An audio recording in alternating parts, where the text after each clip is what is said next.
Na mtazamaji, tumesalia katika uwanja wa Mkwakwani Stadium, lakini kikubwa zaidi ni kuelekea mchezo wa kesho kutwa Alhamisi ya tarehe 20 na ngapi? 21 mwezi huu wa 5 wa sambao na kwambia mwezi huu wa shano. Tupate mengi mazuri zaidi kutoka kwa msemaji. Kikosi kimejipangaje, maandalizi yakoje? Kwanza kwa majina yako, karibu sana. Mimi naitwa Salim Chomvo, afisa habari na mawasiliano wa Coastal Union. Tunafanya maandalizi yetu ya mwisho leo kuelekea mchezo wa kesho kutwa dhidi ya Simba. Kikanuni nafahamika, leo tunafanya sisi wenyeji, alafu kesho siku moja ya mwisho kabla ya mechi anafanya mgeni ambaye ni Simba Sports. Kwa hiyo tunajiandaa vizuri. Aim yetu, focus ni kushinda mchezo wa kesho kutwa dhidi ya Simba.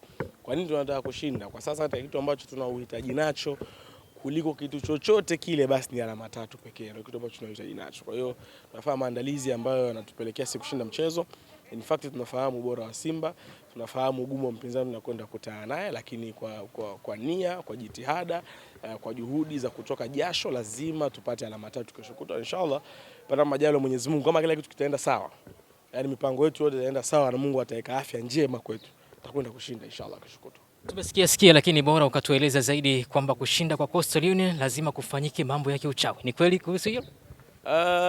Ni nadharia ambazo huenda zinazungumzwa zisizokuwa na ukweli wowote. Sidhani kama hata mamlaka husika za mpira zi-entertain haya mambo.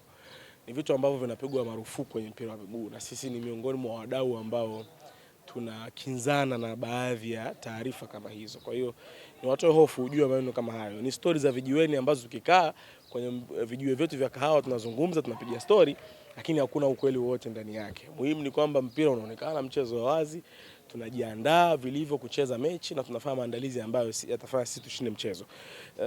Maandalizi yetu yamebase zaidi kiufundi ndani ya uwanja, technical issues. Nafikiri mnamuona sasa hivi mwalimu kocha mkuu Fikiri Elias, namna ambavyo anaandaa timu, progress ya timu ilivyobadilika tangu Fikiri ameishika timu, namna ambavyo timu yetu inacheza, namna ambavyo timu yetu ina convert nafasi ambazo wanatengeneza kuwa magoli. Kuna mabadiliko makubwa sana ya kiufundi yanayofanyika, na hiyo ndio sababu inafanya sisi tujiamini kwamba kesho kutwa Simba tunamfunga kwenye uwanja huo sisi Mkwakwani.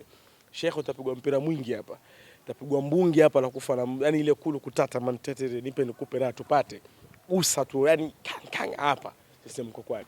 Na sasa hivi hali ya uwanja iko sawa, pitch iko 100% clear, uwanja una kasoro yote, na pia kumeongezwa viti.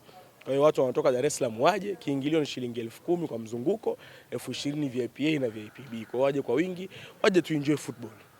Kwa historia ya kumfunga Coastal Union ama Simba, ili likoje zaidi? Unajua historia hazichezi na historia zipo ili zivunjwe, si ndio? Kwa hiyo we don't deal with history. Sisi tuna deal na current issues. In fact tuna muda kupata matokeo mbele yake kwa sababu ni timu nzuri. Huwezi kukataa hilo kwamba Simba sio timu nzuri. Lakini historia hazichezi na historia haziwezi kuishi milele. Tunaweza tukavunja muda wowote, na kesho kutwa tunakwenda kuvunja hizo historia ambazo nyinyi mnazungumza. Nafikiri baada ya dakika 90 tutafanya tuzungumze, mazungumzo yetu hata kuwa kama haya. Atakuwa ukinipa hongera na kuniambia bana mmeshinda shindaje, mimi nitakwambia nilikwambia kuhusu maandalizi yetu, umeelewa? Kwa hiyo tuombe Mungu kila kitu kiende sawa, tukamilishe maandalizi yetu ya leo na tuende sawa sawa. Tuko nyumbani, kwa neno lako la mashabiki zaidi. Mimi naomba jitokeze kwa wingi. Kiingilio ni shilingi 10,000 mzunguko, 20,000 VIP A na B. Waje uwanjani kwa wingi, wajaze uwanja, tucheze mechi.